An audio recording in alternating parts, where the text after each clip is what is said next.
this season. Yeah, so it is, Brodie. Yeah. That's for Swisher unscripted right there, baby. You know what? It does sting. So here I am in the stretch. There I see you. Now, what are you looking at right now? I might look at your shoulder.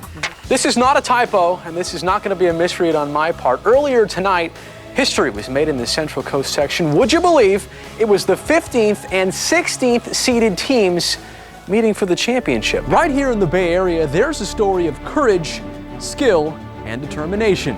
In this sports-focused documentary, we'll introduce you to a uniquely successful football program that calls West Oakland home. That is, unless you're someplace like here, London, England, where it's hard enough to follow baseball, let alone the A's. But no matter how the A's pitchers hit in 2006, it's going to be tough to top what they did in 2005. Of course, All-Star Week is about more than just the media and the players. It's also about the thousands and thousands of fans who have come to Pittsburgh to watch the very best in baseball. You only do the KICU interviews, right? Oh, you dang right, dude. The only one I've done is the only one I will do.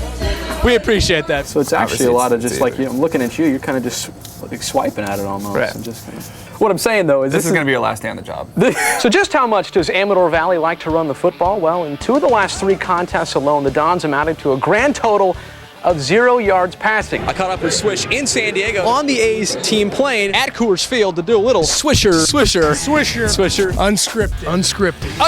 Unscripted. You and I have a lot in common. Both 25 years old. I like to think Both we're both good looking. Oh, okay, you can throw that part in there. Right. Both outgoing is what I was going to say. Right, it's Swisher unscripted from what, 35,000 feet? From 35,000. We're up here right now. You're actually holding the camera steady right now. We're hitting a little turbulence. Yeah, I'm holding the camera, making sure it don't fall over. We'll even talk about a potential makeover. Just in case the Lindsay Lohan doesn't work, Okay. How about the Owen Wilson? There's always the George Washington. What do you think about that one? He's never been speechless in his entire career. We have you on camera doing this. It's usually right around here, right? It is in this section. You can't get out of this. You've been dancing in the dugout lately. You're about to get ambushed with the Swisher family photo album. Oh, what is this, Nick? How do you get this stuff? Hop on the heezy trees. How many Major League Baseball players, Mike, would let you do a segment like that? 36 hours ago, this place was transformed from football to baseball, and trust me, you have no idea what it takes to make that switch. Look up 50th anniversary gifts on Google, and you'll see some pretty interesting things like serving plates, framed poems, and cheesy figurines. And while the golden anniversary was celebrated tonight between 2 South Bay schools, you can bet there were no pleasantries exchanged. Golfing, and I know you're big into hunting as well. Yes. You like just being outside? And perhaps the most difficult place to play a game on the road is here in Texas. Here in San Diego, it's all about location. After all, this is the only town in Major League Baseball where the beach is right around the corner from the ballpark. We talked to A's fans who made the trip down here to Petco Park, and they liked what they saw. And these people are bidding, and look at you. Oh, yeah. Oh, I'm yelling. I'm trying to tell her what to bid. So if I showed you this lawnmower here, this Snapper lawnmower, and I told you it was $175.95, would you say higher or lower? I would say lower. That scares me, though. $349 is the actual price. I'm way off. And I realize I'm killing the ratings by doing this on live television, but this is what it looks like. What do you say after a video like that? More now from the CCS's Open Division playoffs, and the team that many have picked to play for the section title is Los Gatos. This season, the Wildcats faced 4 section-bound playoff teams, and they beat all of them. They're led by 2,000-plus yard running back Nick Calpine. Los Gatos, they also handed out these freebies tonight as they hosted 7-seed, but still dangerous, the Palma Chieftains tonight. That was talent. Wow, nice work. Here they come, Mike. You can't lose when you got the rally rags. I'm feeling patriotic. That's because in the first quarter, quarterback Andrew Gomez and Nick Calpine. That right there was the Statue of Liberty. Calpine gets the score from 24 yards out, 7-0, Los Gatos. Fourth quarter, things starting to get interesting. 4 minutes left in the game. Palma's Ferrote calls for the keeper. He'll score from 1 yard out. After the extra point, we're tied at 14. A trick play would be the game winner here. Less than 2 minutes left. Los Gatos pulling away with style. Gomez, Calpine, Matt Berg all touch the ball before Gomez finds Kiko Alonso.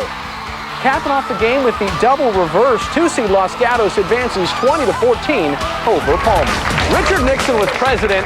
The Beatles were topping the chart, and the football team at El Camino High School won their last league championship. Now, the year was 1970, and for the past 37 campaigns, the Colts have garnered 0 Peninsula Athletic League titles. Sorry, guys, but that could all change with one win today, as El Camino was looking to make history, and Mills was hoping to spoil that celebration. Sure, there's a lot of standing around, gum chewing, and seed spitting, but whoever said baseball was an easy sport to play? Tell that to the teams from Los Altos and Sarah High, who on Thursday were both taking the field for the 5th time in 6 days. At about 1.2 miles, or about 6 blocks apart, you can bet that pride, intensity, and competition are all kicked up a notch when it's time to square off against the neighbors. MA is absolutely hyped for the battle against Menlo School. Menlo jumped out to a big lead. Michael Harris to Bo Heydrich hitting the triple. He had 13 points in the night's lead, 12-1. Still in the first. Heydrich again, he sniffs out this MA pass and takes it coast to coast. Watch him draw the foul and then watch him get a little excited here afterwards. Yeah, who, me? Yeah, me! Undefeated with 5 wins, San Leandro would have to conquer once beaten Mount Eden to guarantee the Pirates a crown and a likely bid in the upcoming section playoffs. However, this is the same Mount Eden program that has bested San Leandro in 3 of the past 4 seasons, but that didn't happen tonight. It was senior night at Burrell Field, and of course, a big crowd out there off the 880. First play of the game for San Leandro. It's number 11, Travis Gardner, connected with number 6, Dwayne Simpson, on the run. These guys are making it look easy. Simpson, he's going to score, and just like that, it's 7-0 Pirates. First play of the game. Mount Eden would return the favor. Keith Evans, the quarterback keeper, he'd score. They'd go for 2, wouldn't get it. 7-6 San Leandro in the lead. Mount Eden would score again to take a 12-7 lead, but this play of the week candidate would put San Leandro back in front.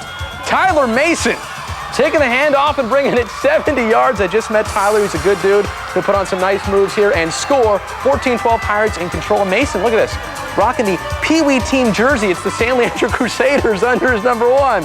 Pirates held their own on D as well. Plays like this one by number 44, Brian Morales, made it hard for Mount Eden to move the football. The Pirate quarterback was Gardner, and he was staying warm on the sidelines. He'd be real hot on the field, though. This time looking long to Leandre Daniels. This one right here to LD, an 85-yard connection with 16 seconds left in the first half. 21-12 is the Pirate lead going into recess. In the fourth quarter, same score, and it's Leandro's number 1 stunner. That guy Mason absolutely banging his way home for the score. San Leandro winning this one 34-18, the final. Tell me if this makes sense. Despite being seeded 7th in the NCS, Berkeley High got to host a quarterfinal matchup against Foothill tonight, even though the Falcons are the number 2 seed. That's because B-High won the Alameda Contra Costa League title, while East Bay League co-champ Foothill lost a drawing held before the beginning of the season to Monta Vista, who drew the high card and got the league's lone automatic bid. That just sounds fishy to me. You know, drawing cards and straws. I mean, what is it? Welcome to Danville, California. Population 41,715. The quiet town is home to movie theaters, a museum, and 2 public high schools. But more than the rivalry between San Ramon Valley and Monta Vista, each had unique reasons to try and win tonight. For the Wolves, it would cap off a league undefeated season, and for the Mustangs, a victory could earn a spot in the section playoffs. In all of sports, there's no more dramatic moment than the walk-off home run. In a matter of seconds, the relaxed pace of baseball can transform into sheer emotion and electricity. And with one pitch on Tuesday, Lee turned a game of catch-up into an instant classic against Pioneer. Now, Lee fell to a 2-1 deficit. Coach Ochoa here trying to fire his boys up. Bottom of the 4th, runner on second. Tyler Christian ripping a shot deep into right field. Nick Jones would score. Christian would end up at second with a double. 2-all, the Longhorns tying this ball game up. Skipping out of the 7th inning, Pioneer gets ahead. A runner on second, Matt Montalongo. Base hit to left center. Derek Clark will score, and the Mustangs taking the all-important 3-2 advantage. A big play here in the bottom of the 7th. 2 outs. And let the video do its talking. It's Amaral. High, deep, beyond the right field fence. Are you kidding me? A solo shot. Bottom of the 7th, tying the game at 3. We go into extra innings. We go to the 9th inning. Bottom of the 9th. First pitch. Jones, high and deep down the left field line. It's fair enough, and it's far enough. 4-3, a walk-off for Lee. They win it over Pioneer.